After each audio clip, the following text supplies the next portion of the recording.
And welcome to Weather and Ag in Focus on this Tuesday, July 28th. We're running out of time here in July, but boy, you'd never know it. Summer heat continues across the area, and only a little bit of relief in sight. I'm Chief Meteorologist Dean Wysocki, along with our Ag Director, Bridgette Readel. And Bridgette, boy, oh boy, I mean, I know I'm preaching to the choir here, but we could use a little drink of water.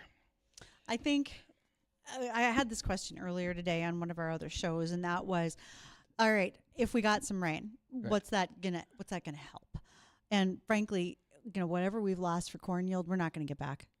That's just a given. Okay. When you look at what we've been in soybeans, if we got another rain, if you could give us an inch, which I know you're not going to, that would at least help us. Even a half inch is going to help us to maybe rebloom the flowers, maybe get another one or two beans in a pod kind of thing. But right now, we are very far behind in our rainfall. So pretty much it's the corn. There's really not much that could help. Even let's assume we got widespread, and there will be some areas that do get widespread 1-inch rainfall from this. Well, would that help the corn? We're already at like fill.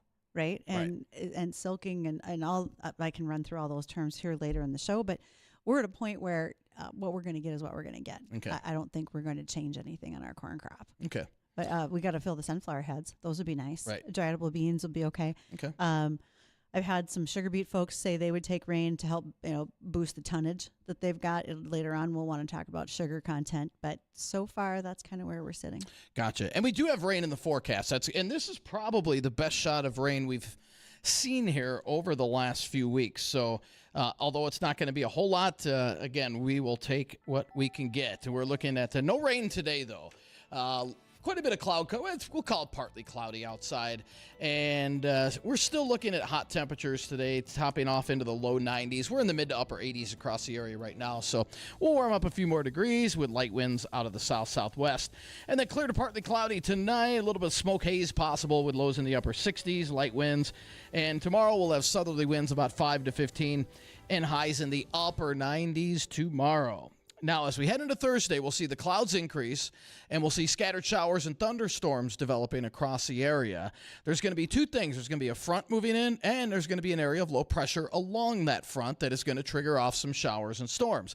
Now, these are going to be mostly, well, let's just say along and south of 94. That doesn't mean the Northern Valley won't get anything. You will, but the heavier rainfall or the more concentrated rainfall is going to be just south of 94 down towards Wahpeton, Sisseton, into areas of northeastern parts of South Dakota and into southern lakes country. Now, those areas could pick up 3/4 of an inch to 1.25 inches of rainfall. We're getting strong indications here in the FM area, up to a 1/2 inch, so that'll help out a little bit.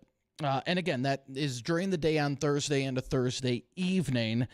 And then we dry things out as we head into Friday and into the weekend. And unfortunately, we heat things back up. Upper 80s Friday and Saturday, and then mid to upper 90s on Sunday and Monday. And then a slight chance of a few showers Monday along a cool front Monday night. And then back into the low 80s Tuesday and Wednesday.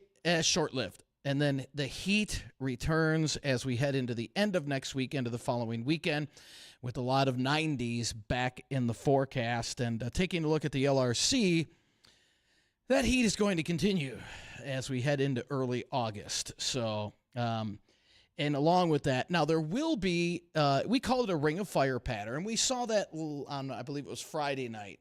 The northern end of that heat ridge, we saw those heavy thunderstorms in northwest Minnesota from, let's say from just north of Grand Forks, Grafton area over towards Thief River, where they picked up 1 to 3 inches of rain. Now, if we could position that heat ridge a little further south, where we're right on the edge of that, that's when we'll see our thunderstorm chances increase. And we're seeing some signs that may happen as that heat wave establishes in early August. Not a guarantee. If the heat wave is stronger than anticipated, that shoves that ridge axis north, and that's where the rain goes with it. So we'll see exactly how that how that kind of pans out. But at least we have some beneficial rain in the forecast, at least somewhat beneficial from the 94 corridor south as we head into Thursday. And this weather segment has been brought to you by the Hot Tub and Sauna Store. Are you ready to feel amazing every single day? Discover the wellness you deserve at the Hot Tub and Sauna Store in West Fargo. You could sink into a brand new Caldera spa. Just had one installed at my house, and I'll tell you what, even in hot weather like this, if you got a bad back like mine, there's nothing better than sinking into that hot tub and basically getting a massage on your back every night. It's super efficient energy use. It's saltwater maintenance, which is super, super easy. And for serious health benefits, you can also step into a Finleo sauna. You can train, detox, and truly relax right at home. The Hot Tub and Sauna Store, living the life you love. You can stop by today next to Costco in West Fargo. So at least we've got rain in the forecast, Bridgette. It's not as much as we'd like, but something is a little better than nothing. Considering what the temperatures are going to be for the next little while, I'm sweating just thinking about it. I will be at Baltic, South Dakota for Ag PhD Field Day on Thursday. I'm wondering if I can still remember in the 80s you could order off of the infomercials, K-Tel, whatever they were. You could get the little hat that had an umbrella shade over the top. I'm considering one. Either that or I'm going to need maybe a little portable battery mister where you can, Yes. Not the cap with the straws so you could put like a 6-pack up there and drink. But maybe that. Otherwise, I'm going to need a ginormous sombrero, something. It's going to be warm. Now, I will say that is one of the best run farm shows I've ever been to. There is shade everywhere. There is a lot of water tubs. If you aren't hydrated well and taking care of yourself, that's on you. But it is a full day of events. I'll be on the field before 7 o'clock, so I can make sure to do morning shows with our folks. And then I've got 3 panels to do. We'll do radio from there. It's going to be a busy day on Thursday, including we do a live auction here Thursday afternoon on Jay Thomas's show from 2 to 4. Mm-hmm. And so folks are going to want to be paying attention all day long. There's a lot of action happening on WDAY on Thursday. Yeah, and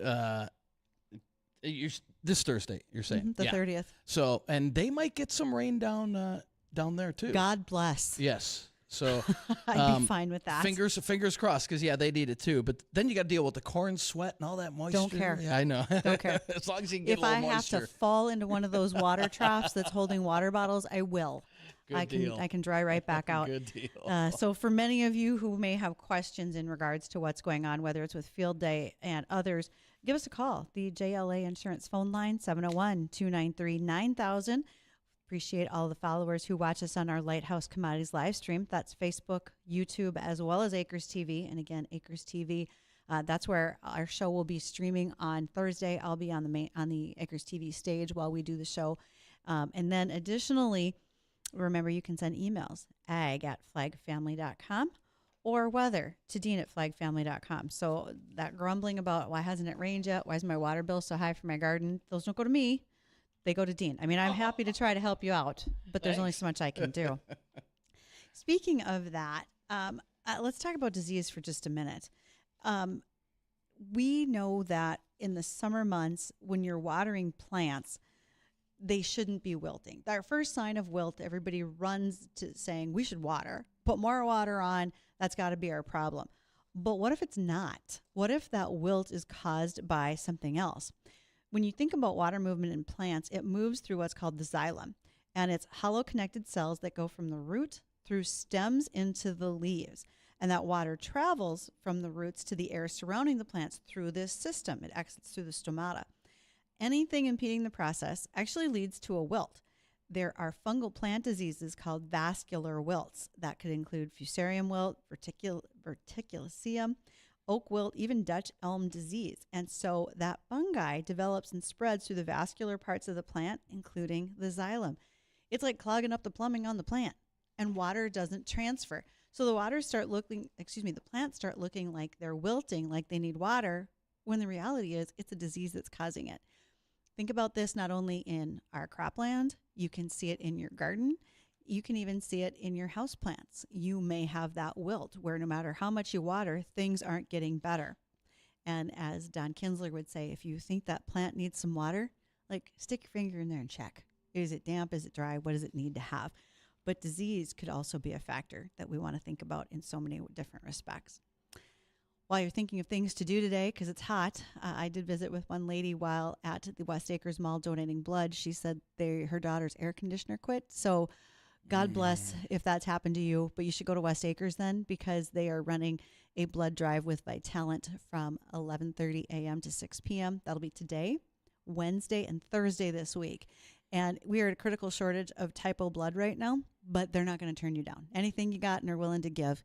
And remember, if you donate between now and August 8th, you are automatically in the running to receive up to $30,000 at the car dealership of your choice for a vehicle. So it's worth your time to stop. Just for donating blood. For donating blood. I got my pint donated today. I don't necessarily need the vehicle, but I was certainly there for the cookies. I recommend them. Also, they're giving away GG's mini cupcakes while you're there. So swing in for that too. Boy, that's worth it right there. Worth it right there. It will be worth it for you to stick with us, because in our next segment, we will be joined by Brad Olstad. He is with the Steffes Group, and we're going to talk about equipment, sales, and auctions going on the auction block with Steffes Group next.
It is time for On the Auction Block. Brad Olstad's joining us from Steffes Group today.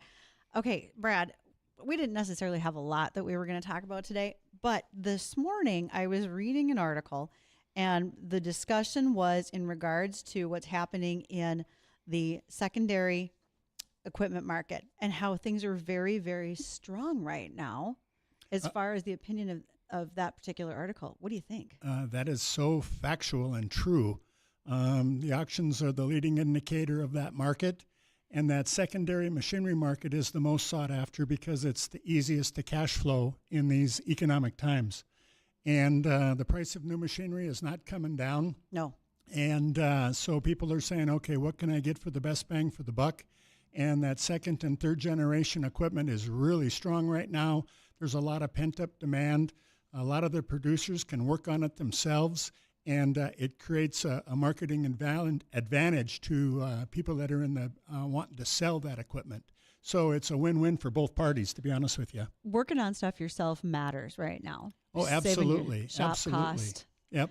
You know, the people that have invested in shops and can take the time, I'll just reference my son. When he wants to learn how to fix something, he goes onto YouTube, gets a big old screen in the shop, and he fixes it himself. Yes. And every once in a while, there's a school of hard knocks, but super proud of him, and that's how he's making it work. Those big TVs in shops, that's really what they're for, is more of a tutorial than it is entertainment at this point, so you can see what you're doing. Well, there's so much information out there, especially on the YouTube in regards to repairing farm equipment, and there's always a second opinion. Yeah. So if they don't get it right the first time, there's another video out there that you can go watch, but trial and error. But no, the shops are very, very important to these farm operations. You can see them all throughout the country.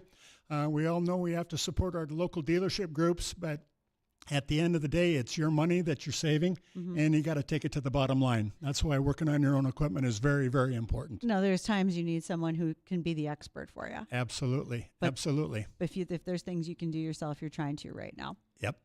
I want to talk about those 700 horsepower tractors that are out there. We're talking about the big four-wheel drives, 700 and larger. Have they created sort of a surprising impact in the market where they have a limited audience, but then it's because they're so expensive, are they really pushing more demand at the smaller horsepower tractors?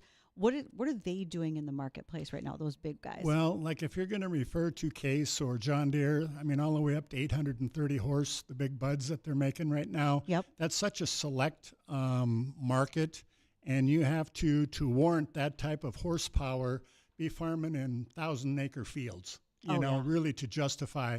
I was at a guy's place yesterday, and he has a 70-foot field cultivator, and he loves it when he gets on a square section. Oh, sure. But, when he goes on to an 80 acres or 160 acres, he says, by golly, 4 rounds and I'm done, and we just took the fun out of driving a tractor. Exactly. But, so the resale on those is going to be tested. They are very expensive new. I think John Deere's new big 830 is $1.4 million. And that takes a lot of acres to cover. Mm-hmm. And the recovery after that, we haven't got to sell or had the privilege to sell one of those late model John Deeres. But I would guess that recovery on that would be probably 40 cents on the dollar. That's a pretty substantial loss as far as what they paid for it brand new.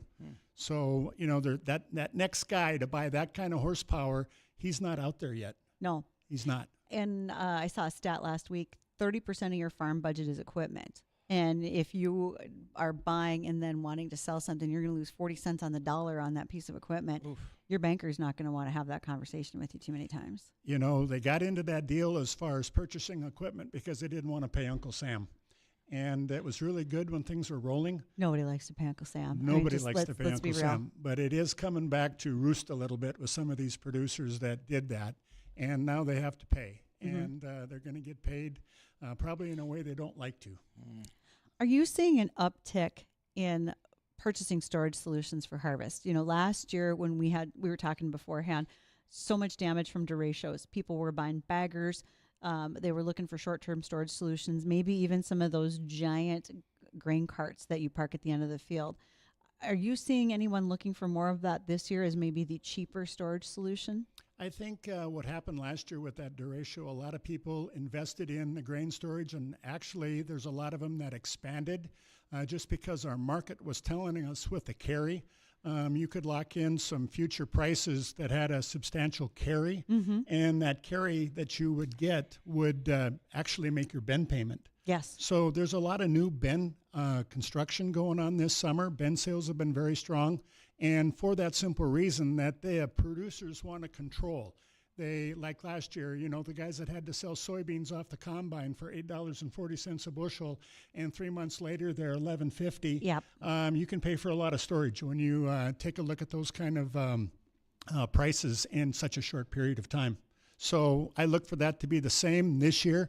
With grain storage, guys are saying, well, why did I build a new bin when the crop is disappearing? But you don't build a new bin for one season, and you got to be an eternal optimist, and it'll gradually come around and reward you. No one says I spent too much money on my shop or my bins, because you know that those are going to simply appreciate and they will go up in expense if you have to build new ones. Well, that's so true, and especially with just equipment storage. Sometimes, you see these big buildings out there, and we have the reputation up here in the northern part of the world that we build these big sheds, that we store our equipment, and our resale value in that storage is probably 15 to 20% more than having it sit outside like they do down south. Yeah. So bins and buildings do pay for themselves if you're managing them appropriately. Any auction highlights that are coming up, things that caught your eye that are going to be coming up for sale soon? We have the Bauer family sale coming up. It's Bauer Family Farms. It's coming up in September.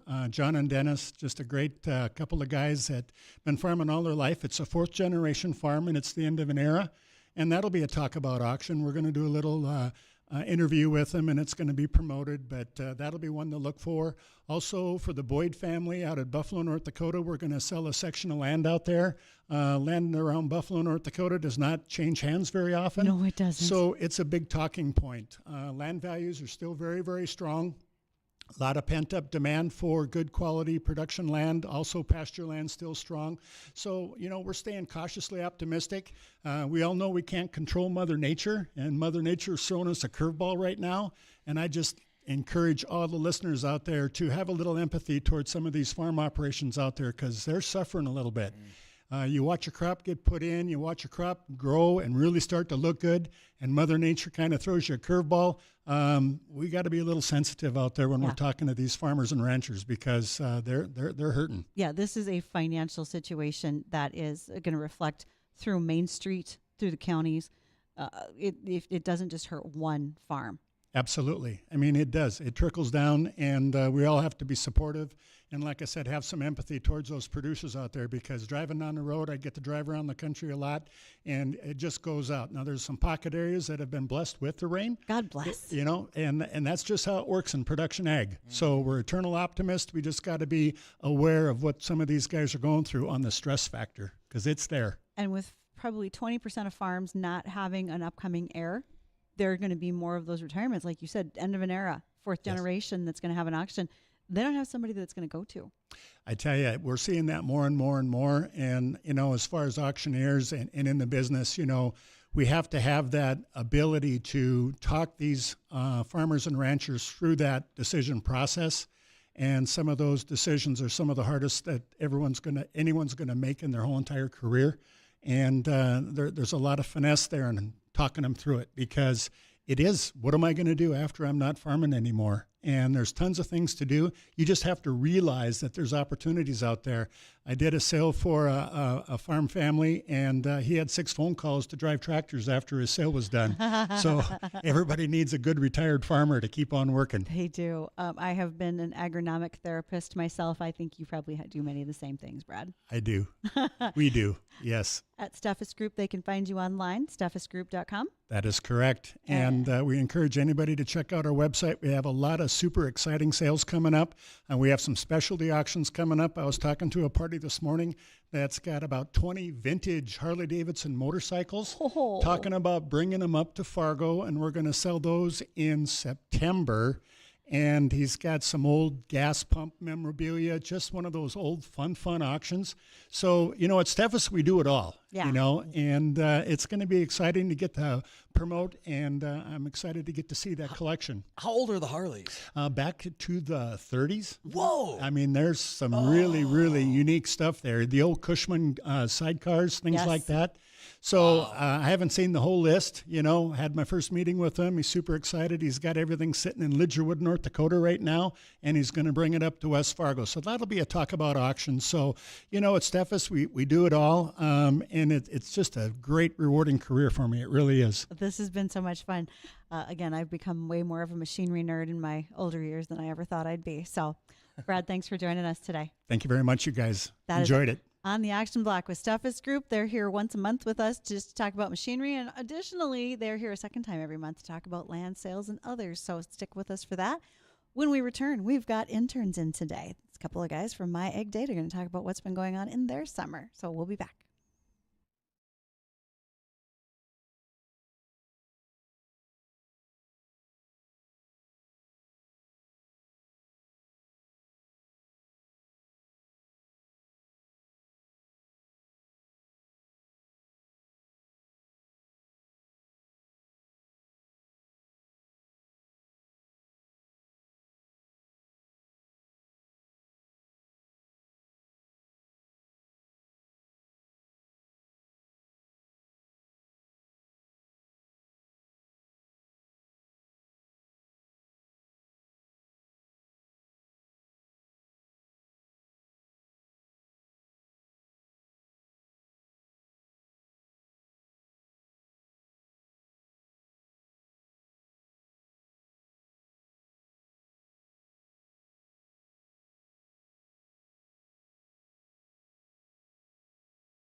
Once a month, we talk about drainage, and it has nothing to do with your plumbing. We're going to talk about the drainage difference with Blake Sunday. He's with Landmark Companies. They are, in fact, your leader in farm drainage, as well as so many other projects underground. Make sure to contact them, landmarkteams.com, or let us know. I can always get you Blake's number if you want to call, talk about what you might be wanting to plan for fall projects. As we roll through the summer, one of the most important deadlines we've just gotten past was FSA certifying acres, making sure that all of that was taken care of at your local offices when you farm. And we've got a couple of our interns from AgData joining us today. We've got Peter Leno here in studio and Luke Blackwell on video. And so if you're watching our Lighthouse Commodities live stream, you can see the guys. But we want to talk a little bit about what their summer's been like, and then some of the other things that have been happening throughout the season. So, Peter, I'm going to ask you, make sure to tell us who you are, where you're from, all that kind of thing. Yeah. My name is Peter Leno. I'm going to NDSU for my major in precision agriculture. I just wrapped up my last year here and did some time last year doing research work with Syngenta, now working with AgData. So Nice. Spent a lot of time outdoors. Now I get to spend a lot of time inside working with farmers online, and it's been a lot of fun, a lot of learning. What's your goal now? It's your last year. Are you graduating, or are you going to? Are you going to do post schooling, or are you going to go out in the work field right away? What do you want to do? That's a good question. Hopefully, I'll get brought back by Syngenta. I had a lot of fun with them last year, and Good deal.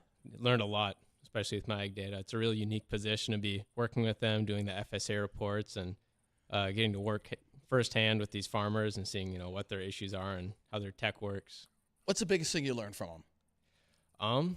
Has to be like data interpretation and just communicating with these FSA offices, because I had never worked with the FSA and like doing the 578 reports, didn't know anything about that process. Okay. And I've learned a lot about how, when farmers go and plant and they combine and everything, how that data comes back on their end and what it looks like on a computer. Because it's one thing to just look at a screen and see, okay, I harvested this, but you already know that because you see it in person, versus to see it on a computer and not have seen the process in person. It's really fun to interpret it, understand it, and learn from it. For those who are wondering, U.S. Department of Agriculture has the agency FSA, Farm Service Agency. And the Farm Service Agency handles so many of our farm programs. So as a farmer, you need to certify your acres. You have to have accurate counting for potential programs if we have disaster declarations, crop insurance as well, et cetera.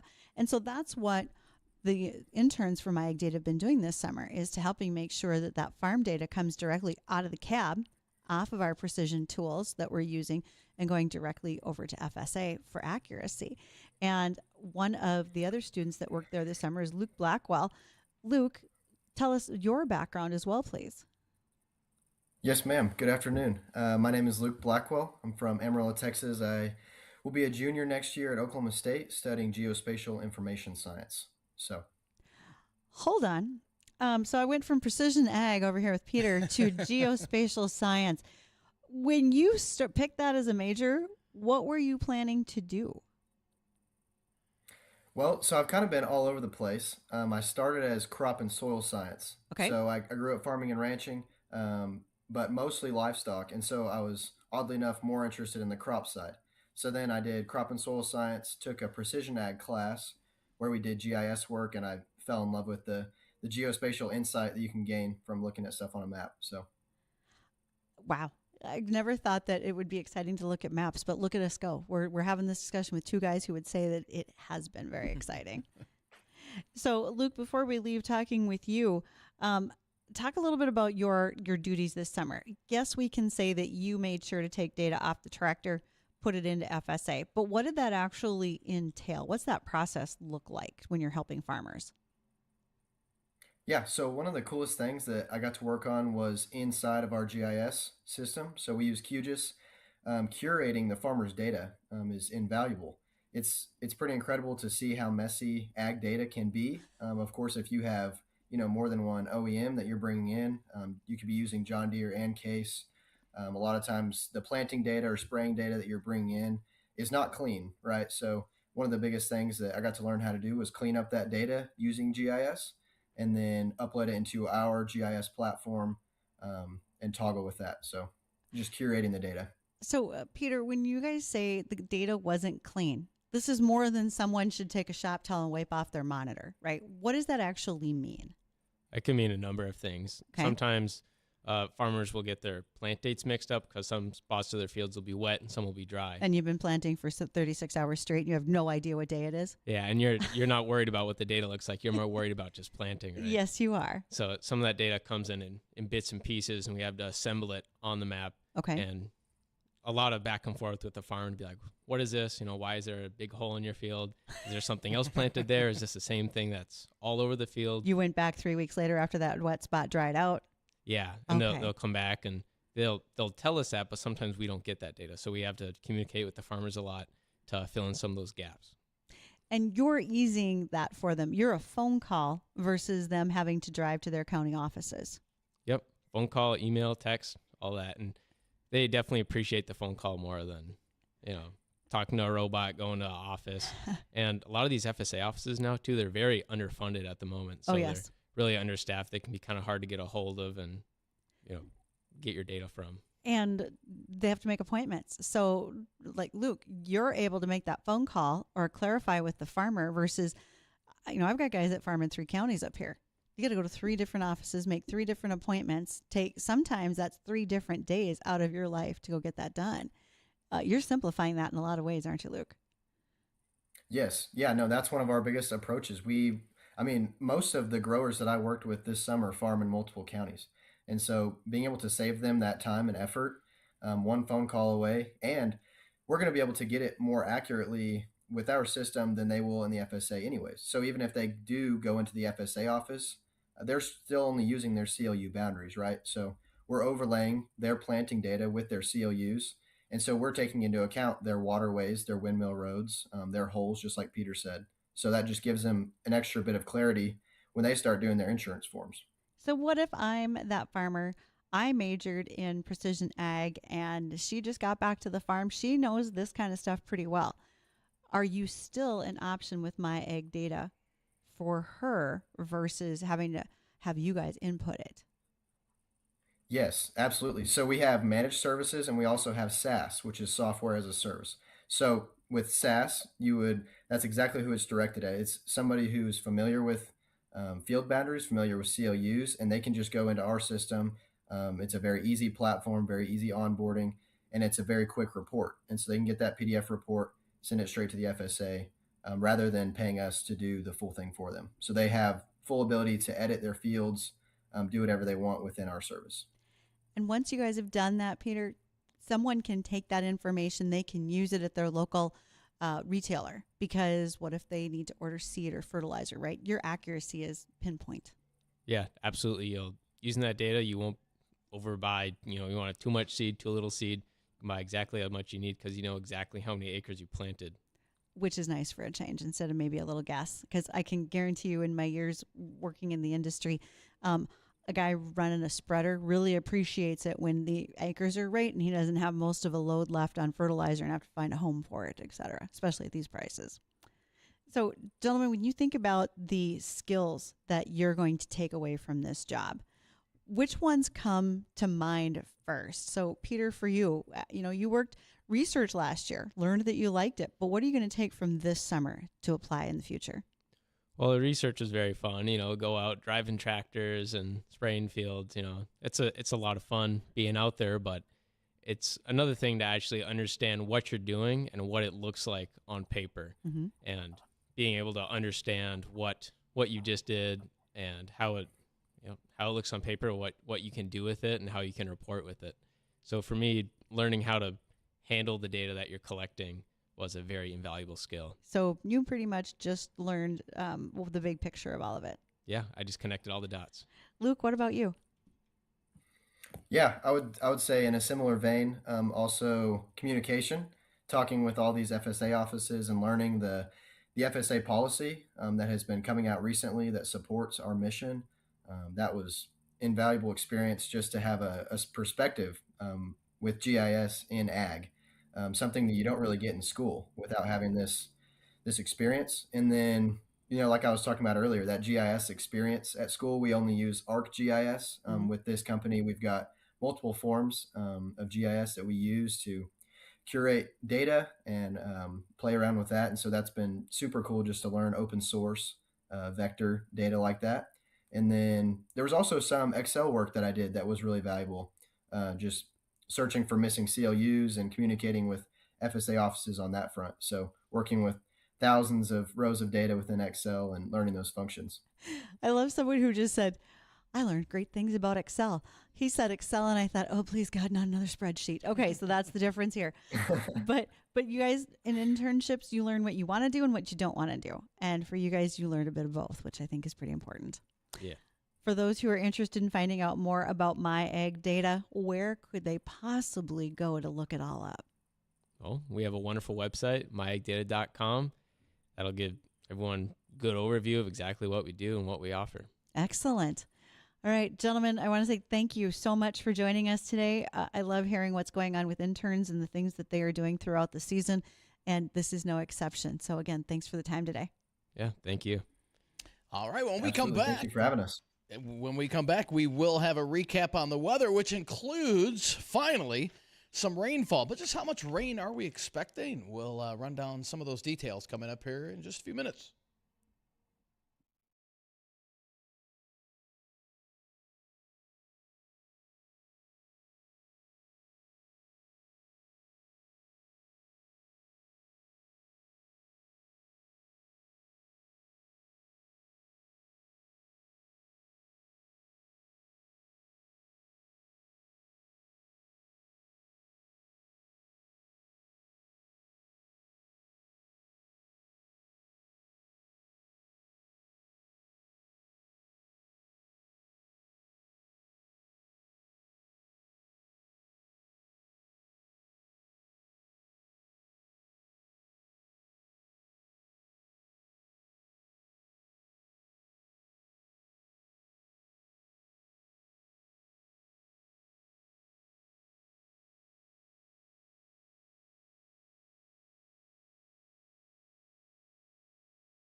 And welcome back to Weather and Ag in Focus on this Tuesday, 1:53 in the afternoon. Temperatures outside in the mid to upper 80s across the area. We'll warm it up a few more degrees into the low 90s today. A dry day today, light winds today and tomorrow. A little hotter tomorrow, mid to upper 90s tomorrow, and then some much-needed rain on Thursday.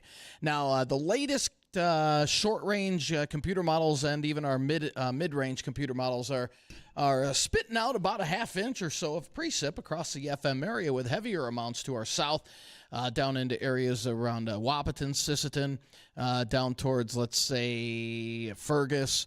Those areas could pick up close to an inch of rain. I think that's where the more concentrated rainfall will be, and further south from there down into Nebraska and Iowa. And as we all know, it's been dry throughout all the northern and central plains. I know Nebraska got some much-needed rain, almost too much. They had street flooding, stranded vehicles this morning in areas of eastern Nebraska. Even the western part, the drought-stricken western part of Nebraska has received some much-needed rain as well. But still, some widespread drought conditions continue. Our drought up here in the northern plains continues to expand. We'll have a new drought monitor index coming out, I believe, on Thursday.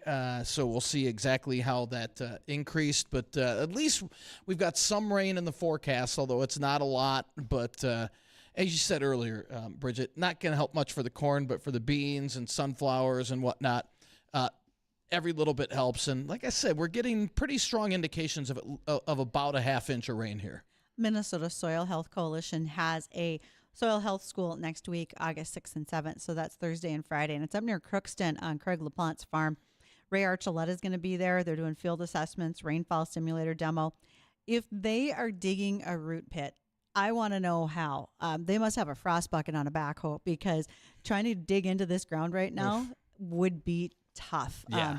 I'm sure there's some tricks out there, and, pour a little water on something like that to soften it up. But I know for a fact the ground in my yard is incredibly hard.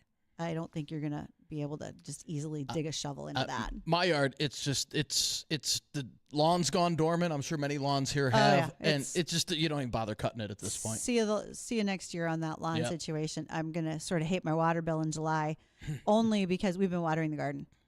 All right. You could care less about the lawn. Every so often, I show them some mercy to my flowers. But right now, just trying to make sure the garden goes is probably the only thing that we're really focusing on. It'll be fine.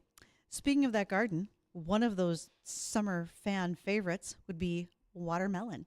It's National Watermelon Month. Lunch. I was kind of thinking about that. Too. Watermelon Month, which goes right alongside the fact that it's National Ice Cream Month. So sounds like a whole meal to me. And watermelon, a member of the cucurbit family, has the same plant characteristics of cucumber, squash, pumpkin, and muskmelon. They are a monoecious family. That means they bear separate and male or female flowers on the same plant. So they're separate flowers, same plant. The watermelon fruit is actually botanically classified as a peepo, which is a ripened ovary with watery flesh and a hard rind. I want to see that sign at the grocery store instead of just watermelon, $2.99 a pound or whatever it is they're doing there. But watermelon's been around for ages, and even ancient Egyptian tombs had seeds and paintings that are 4,000 years old that they were eating watermelon at that point in time. Now, I had a friend ask me a question. I didn't have the answer, so I said I would ask you.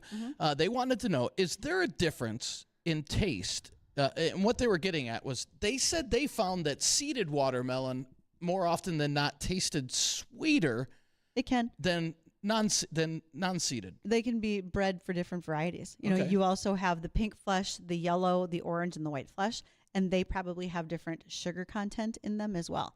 And you do that through traditional breeding. You can find a certain variety or hybrid that has those characteristics, and then you continue to breed so that you have more seed and you can actually cross-pollinate them. So, because remember, the plant's got separate male and female flowers, you can cross-pollinate those in order to bring one characteristic to the other plant as well. So a lot of that's been happening. And really, since the 1950s, we've had seedless watermelon, but we know that we have seen some of these colored flesh and other things change over the last few years. People just like the variety. We eat with our eyes more than anything as a country. And so for many people, they just like the uniqueness of it. Okay. It's kind of like getting those purple carrots. Never had one. Yep. Yeah. When you cut them open, the center still has the orange, but the outside edging of them are purple. I haven't even seen them in the store. Oh yeah, you can Really? find them. Okay, now I got to go look for Yep, one. there you All right. Well, that'll do it for today's edition of Weather and Ag in Focus. Go out and have yourself a great day. The Jay Thomas Show, that's coming up next.